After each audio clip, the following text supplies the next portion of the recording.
Como é que está a segurança pública em Rondônia? Vamos lá. Rondônia, ele está longe de ser um dos piores estados do Brasil em termos de segurança pública. Mas também, obviamente, está longe de ser o melhor estado em termos de segurança pública. Então não estamos longe do ideal, mas também eu entendo que estamos muito menos em situação melhores do que muitos estados. Só vou dar alguns exemplos para você. Além da questão da redução do ranking, da queda do ranking do estado de 8ª para 14ª posição, em termos de mortes violentas, né, nós temos alguns crimes que aqui em Rondônia são quase que inexistentes. São ínfimas as situações em que acontecem esses crimes. Vou até perguntar para você mesmo, a questão do a saidinha de banco ocorre raro, né? Raramente. Vamos lá. Outro crime também aqui, o tal do sequestro relâmpago. Também. Muito raro nós temos em Porto Velho. Assalto em sinal de trânsito aqui. Você está lá, as pessoas chegarem no carro, render. Né? Roubo a veículo, automóvel. Se ter seu veículo levado, roubado. Motocicleta é uma exceção. Obviamente que na nossa região é muito mais frequente o furto e roubo de motocicletas. Mas então temos alguns crimes que não são comuns na nossa região aqui, né? Isso é motivo da gente também ter orgulho no nosso estado. Existem outras questões que são relacionadas aos homicídios. Os homicídios, como eu já falei, eles são crimes que acontecem por conta de acerto de contas entre criminosos e às vezes motivos passionais. Então são crimes que praticamente fogem do controle. Ocorre que nós temos uma questão, Sérgio, relacionada à segurança pública, que muitas causas socioeconômicas, de questões fundiárias, tráfico de drogas ou uso de drogas e abuso de substâncias entorpecentes, que são questões de saúde pública, de assistência social, psicossocial, isso acaba descambando para a segurança pública. E quando chega na segurança pública, a sociedade cobra da polícia. Quando chega nesse termo de alarmante, né, desse perigo iminente às pessoas, elas cobram da polícia, elas não querem saber se falhou a política de educação, se falhou a política lá de saúde, de assistência psicossocial, de regularização fundiária, que não deu a devida segurança ao proprietário de terra, ao possuidor da terra, e ele entra em conflito com outro e manda matar por conta desse acerto pela posse da terra. Né? Então as pessoas querem cobrar da segurança, é o homicídio, o roubo que está acontecendo ali e que a polícia tem que dar uma resposta. Mas as forças de segurança pública têm visto que têm dado uma resposta à altura. Nós temos tido recentes episódios aí de atuação exitosa das instituições de segurança pública, Polícia Civil, Militar e principalmente Corpo de Bombeiros, que tem atuado aí de forma à altura que a população espera realmente. Secretário, vamos conceituar assim, a segurança pública como um setor nevrálgico, ela depende de muito de investimentos. De muito dinheiro, porque o crime é crescente. Por mais que se combata, o criminoso sempre parece que está um passo à frente. O senhor diria que a segurança pública de Rondônia, nesse contexto, está bem ou ainda nós estamos muito distantes do que precisaríamos? Nós estamos num processo de evolução. Ainda não está bem porque nós estamos na fase de implementação, execução de algumas políticas, de alguns investimentos. Nós temos cerca de 100 milhões que o governador Confúcio Moura destinou no PIDISE, naquele empréstimo do BNDES, que é um plano integrado de desenvolvimento e inclusão socioeconômica. Então, só para a Secretaria de Segurança Pública foram 100 milhões, fora o que foi para a Secretaria de Justiça, para a construção de estabelecimentos prisionais, fora o que indiretamente vai atingir a segurança pública, como construção de centros de internação de pessoas drogadas. Então, tudo isso vai refletir na segurança pública. Eu cito um exemplo da Sejus aqui, a aquisição de tornozeleiras que está sendo implementadas agora. Já tem 600 e vai chegar a 1.500 tornozeleiras para controlar os presos que estão em regime semiaberto e aberto. Isso é ótimo para a gente. Até fizemos uma equipe para monitorar isso junto com a Polícia Militar e Civil para começar a fazer esse trabalho de acompanhamento e fiscalização desses presos.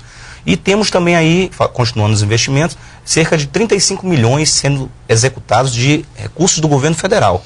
Então isso aí entra vídeo monitoramento das fronteiras, entra aquisição de equipamentos, fortalecimento da faixa de fronteira, em sua maioria, esses investimentos da União, que o maior plano é o ENAFRON, Estratégia Nacional de Fronteiras. Então estamos executando, já entreguei muito mobiliário, geladeira, desde o básico, o profissional ter um ambiente condigno para trabalhar, como mobiliário, como computador, ar-condicionado, bebedouro, micro-ondas, geladeira, até mesmo coisas mais sofisticadas, coisas como armamentos, coletes, computadores, o sistema Guardião para ser ampliado em vários pontos. Então, todo esse investimento em tecnologia que está sendo investido, o CIOPS agora essa semana já migrou para um novo sistema.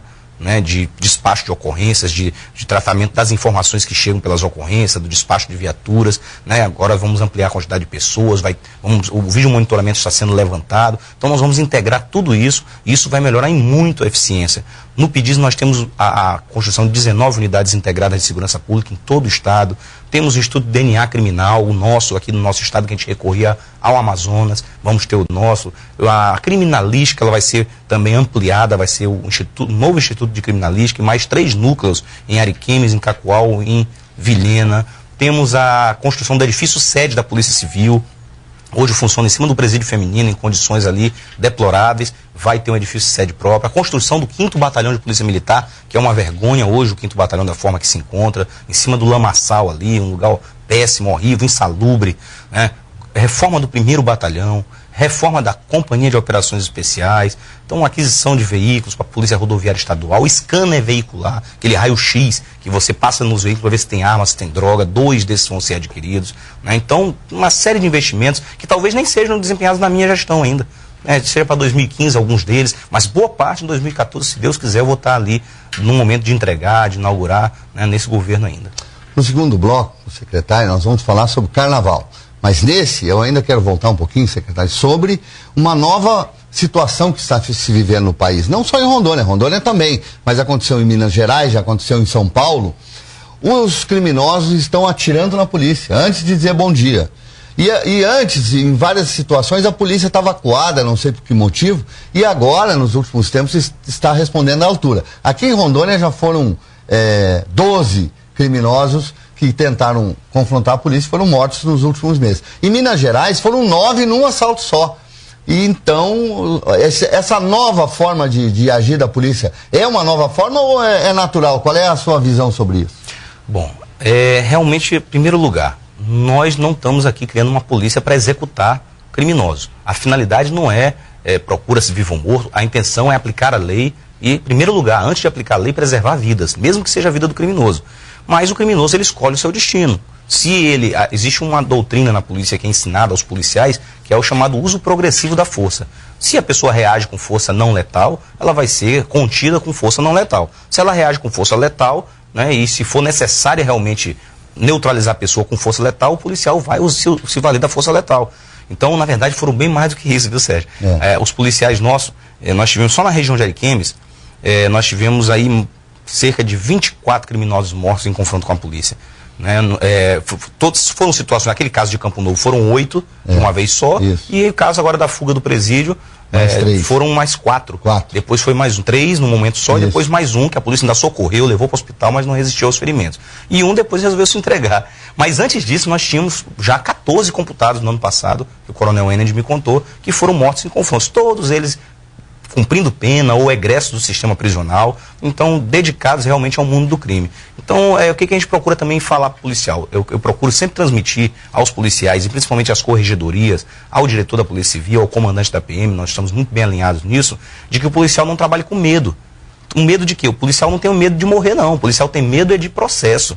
Por incrível que pareça, o cidadão fala assim, o policial, coitado, trabalha com medo de morrer na ocorrência, de levar um tiro. Não, o policial trabalha com medo mais de responder a processo disciplinar e criminal. Com medo da imprensa, com medo do Ministério Público, com medo do superior hierárquico. Então a gente procura tranquilizá-lo e o entendimento que nós temos é que o policial ele está certo, até que se prove o contrário. Agiu, matou na ocorrência? Está certo, agiu em legítima defesa, vamos apurar tudo, né? E vamos comprovar se houver alguma denúncia ao contrário, alguma informação, alguma prova que indique que ele agiu abusivamente, arbitrariamente, ele vai ser responsabilizado. Mas a presunção tem que ser de que o policial está correto. Agindo dentro da lei. Agindo nos limites da legalidade. Eu quero aproveitar aqui para mandar um abraço para o coronel Ened, meu amigo, querido amigo, está devendo uma visita a esse programa. Estamos convocando, coronel Ened, estou convocando o senhor publicamente para vir aqui bater um papo comigo no Candelária Debate. Secretário, ainda nesse bloco eu queria lhe perguntar sobre a questão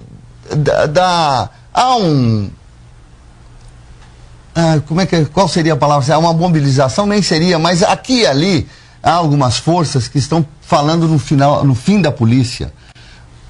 Que sociedade consegue viver sem a polícia? Cogitações. Não é bem isso, Sérgio. As pessoas não estão interpretando bem. O que se está questionando E muito fraco. Não é uma discussão que tem muita força no Colégio Nacional de Secretários, não.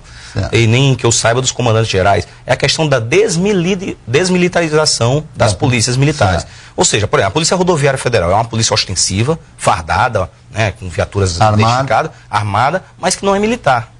Então a polícia se questiona o quê? A necessidade das polícias militares, os bombeiros militares, continuarem militares, porque isso implica numa série de repercussões jurídicas, legais, com relação a essa nomenclatura militar. O regime de tratamento do servidor, do militar, do Estado ou da União, é diferente do servidor público civil.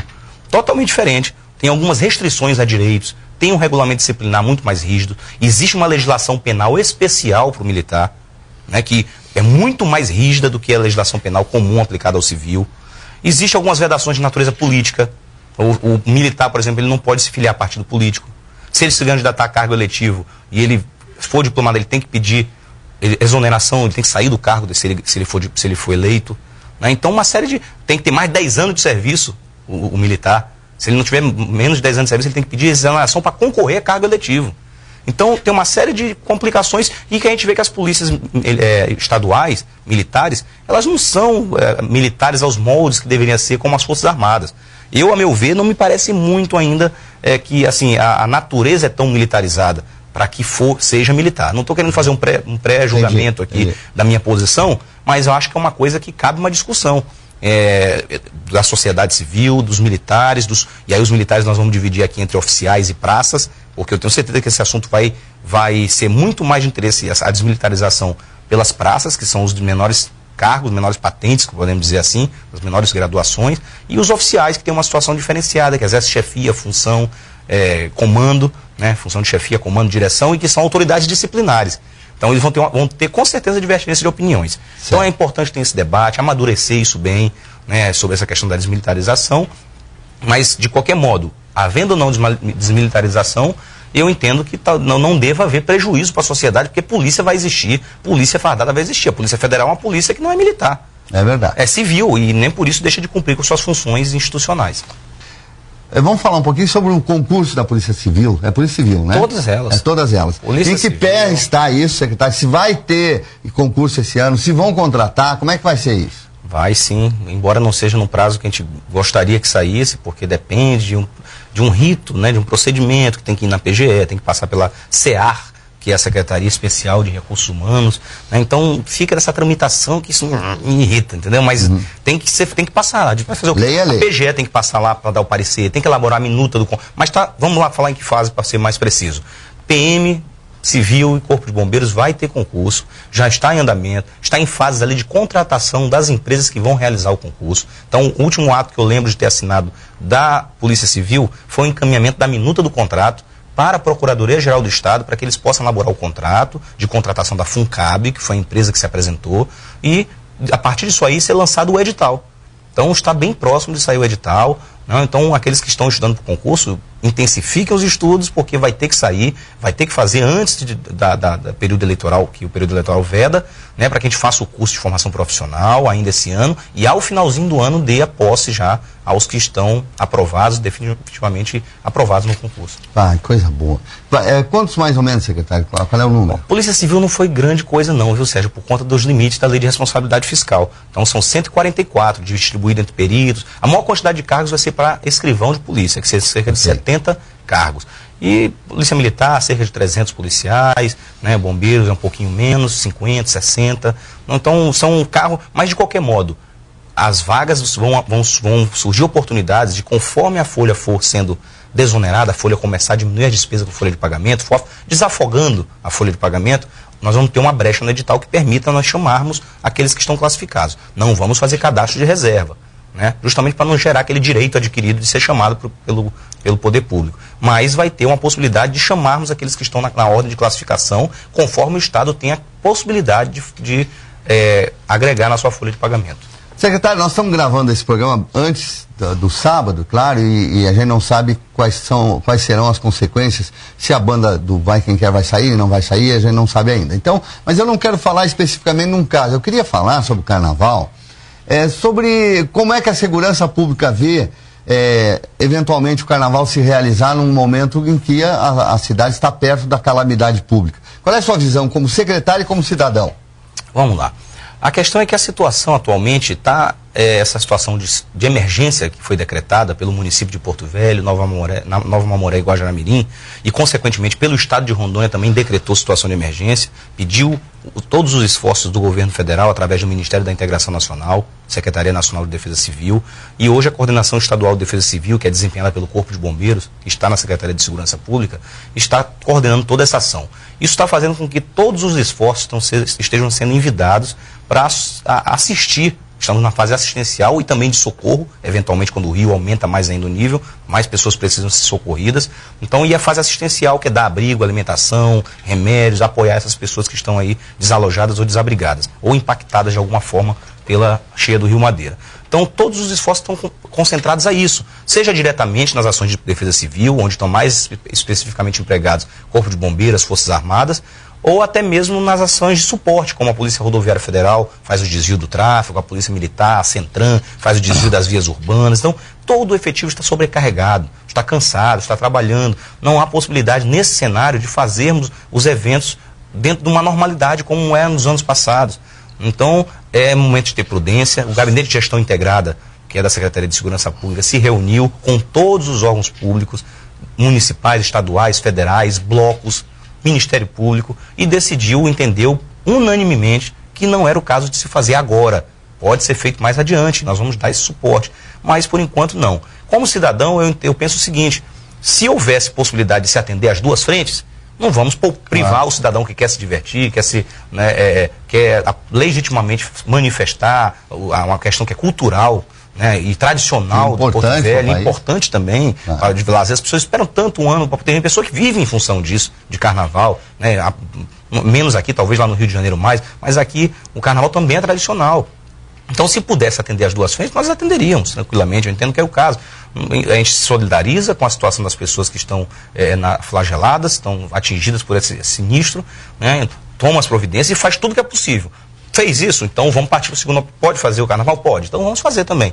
Mas a situação não impede, não tem forças suficientes de recursos humanos, de logística, de recursos materiais que possam atender as duas frentes ao mesmo tempo. Então vamos ter paciência, vamos esperar o Rio voltar à normalidade e façamos nossa festa assim que surgiu o carnaval fora de época. Eu não sei se é verdade, mas um amigo me falou isso aí numa rede social, falou assim: assim que surgiu, parece que em Feira de Santana foi a primeira vez que surgiu isso, através de algum tipo de sinistro, algum tipo de flagelo desse que assolou Feira de Santana, que não teve carnaval no período certo e fizeram fora de época. Aí surgiu as famosas micaretas dos carnavais fora de época.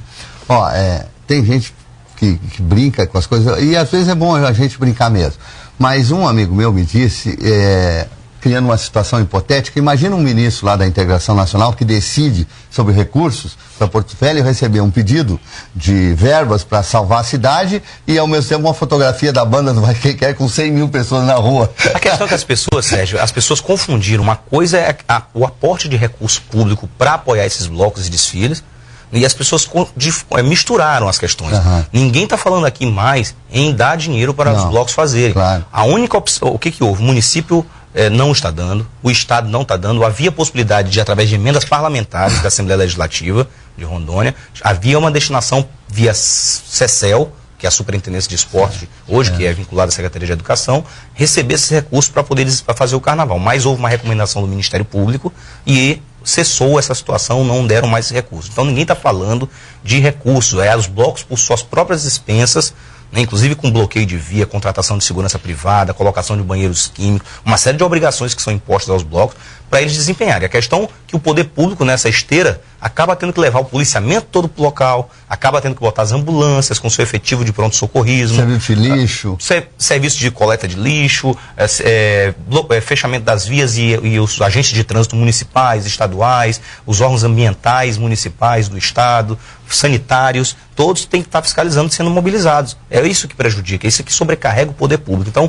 pode ser que eventualmente um desses blocos ou grupos desses obtenha alguma posição favorável da justiça, e aí vão poder exercer esse direito, mas em princípio estão vedados porque houve esse decreto revogando, um decreto da Prefeitura Municipal revogando o carnaval em Porto Velho. Secretário, deixa eu lhe fazer uma pergunta agora, mais de cunho pessoal, como chefe. Quando o senhor se encontra com os policiais, sobre seu comando, PMs, bombeiros, policiais civis, o senhor olha para eles, o senhor pensa assim, poxa, que turma boa que eu tenho, ou o senhor pensa, eu precisava dar uma melhorada nessa gente. Qual é a sua análise sobre isso? Não, muito pelo contrário, a gente confia muito e tenho certeza que eu vim de dentro dessa instituição, né? Não é uma pessoa que veio e foi colocada num cargo de secretário que não conhece o seio da instituição, né? De antes já de ser secretário, de ter feito parte da Polícia Militar, de ter feito parte da Polícia Civil, de hoje estar na Polícia Federal e mesmo na Polícia Federal está atuando sempre conjuntamente com a Polícia Militar, sempre com a Polícia Civil, então sempre entrosar, ter amigos dentro dessas instituições. Só da minha turma de delegado da Polícia Civil nós temos 60 colegas dentro da Polícia Civil, pelo menos que eu lembro, só da minha turma que a gente fez junto o curso ali. Oficiais da PM foram 14, eu e mais 13, né? Fora aqueles que a gente fez amizade porque foram meus comandantes ou foram meus subordinados, foram pares, né? Então, o Coronel Ened mesmo que você falou, que é o comandante do 7º Batalhão, hoje é tenente-coronel, eu conheci como capitão, eu era tenente, fui subordinado dele. Então, a gente conhece, a gente sabe como a cabeça do policial, sabe como se dedicam, sabe como gostam do trabalho que desempenham. Então, eu vejo que são profissionais dedicados, são abnegados, né? Então gostam do que fazem realmente. Se não gostar, não dá certo. O cara vai fazer outro concurso, vai embora para outra profissão. Mas na verdade eles gostam sim, estão ali no dia a dia e nós procuramos valorizar na medida do que é possível. Então as pessoas falam assim, secretário, então por que não prestigia, não valoriza? Valorizamos. Hoje o salário nosso, comparado ao restante do Brasil, é um dos melhores. Temos o soldado de Rondônia no 5º patamar, no 5º lugar dos mais bem pagos do Brasil. E Rondônia não é o estado nem de longe o 5º PIB maior do Brasil, né? Então, mesmo assim, está lá uma remuneração em torno de R$ 3.500, R$ 3.700, com hora extra, obviamente, do soldado. O agente de polícia nessa faixa também de R$ 3.500. Estou falando de salário ali praticamente líquido, tá? Dos nossos policiais, agentes de polícia no estado de Rondônia. Então, vamos alcançando. Estamos trabalhando no PCCR agora, estamos trabalhando no reajuste da Polícia Militar, que o governador vai dar linear para os servidores públicos também. Então, para poder, paulatinamente, não se muda do dia para a noite, não existe isso. Em lugar nenhum se fez isso. Então, estamos também trabalhando em direitos e muita coisa a gente evoluiu. Os policiais hão de reconhecer que muita coisa evoluiu, sim, em termos de benefício, em termos de cursos, de capacitação profissional, de progressão funcional, promoções e tudo, tem evoluído bastante, sim. Secretário, antes de terminar, nós estamos indo para a reta final, mas tem um assunto que eu preciso falar com o senhor sobre o caso da menina Nayara. Bom, o caso da Nayara, hoje não houve mais nenhuma evolução significativa. O que nós tivemos? Nós tivemos um inquérito inicial, o primeiro inquérito onde foi identificado, preso a pessoa de Marcos Antônio Félix, né, que foi o primeiro que foi já entregue à justiça, já foi denunciado, já está respondendo processo judicial. Aí, como houve um indício de participação de outras pessoas, né, o delegado instaurou um novo inquérito, com todas as informações daquele primeiro, e acrescentou novas informações, prosseguiu nas investigações e chegou ao nome de mais 3 pessoas. Dessas 3, 2 estão presas, uma está foragida, né? E relatou esse inquérito com relação a essas pessoas, já foi entregue à justiça. E, como persiste ainda a possibilidade de envolvimento de outras pessoas, instaurou-se um terceiro inquérito que ainda está em andamento e até o momento não temos muita evolução com relação a isso.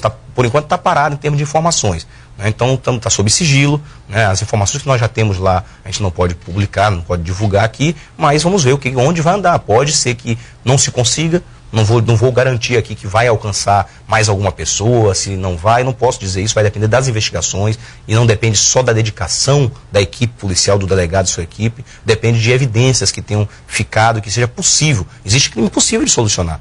Existem crimes que não são solucionados por mais que tenham os meios mais modernos e a maior dedicação e perspicácia do mundo, que não vai ser apurado. Então temos que ver em que fase vai ficar essa investigação. Todas elas têm seu tempo e todas elas têm seu nível de complexidade para ser elucidada.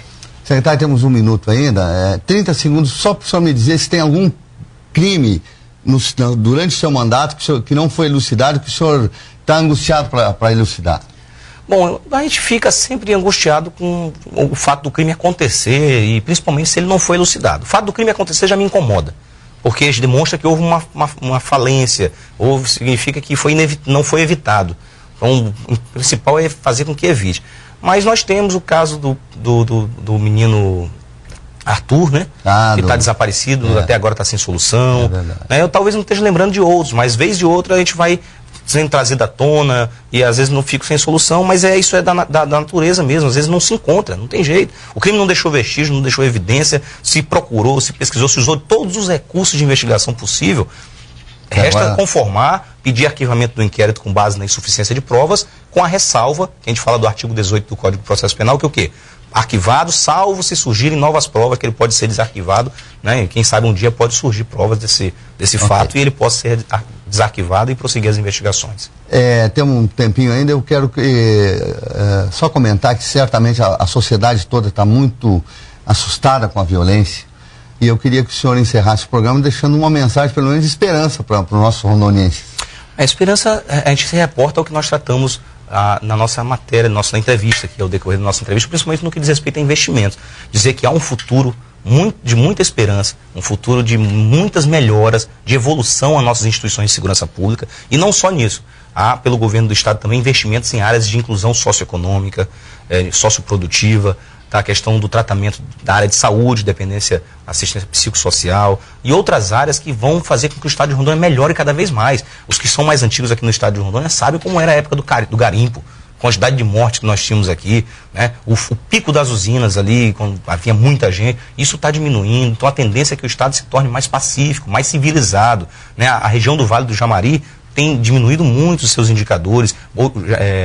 Buritis, por exemplo, que já foi uma das principais cidades entre as 30 mais violentas do Brasil, já está aí com menos de 60% de homicídio de 2012 para 2013. Então a tendência é que o Estado vá se pacificando, vá ficando cada vez mais civilizado e a polícia com mais ferramentas de investigação, com mais policiais, com mais capacidade técnica de prover segurança pública de qualidade para a população de Porto Velho e de Rondônia. Nós agradecemos muito a gentileza do secretário.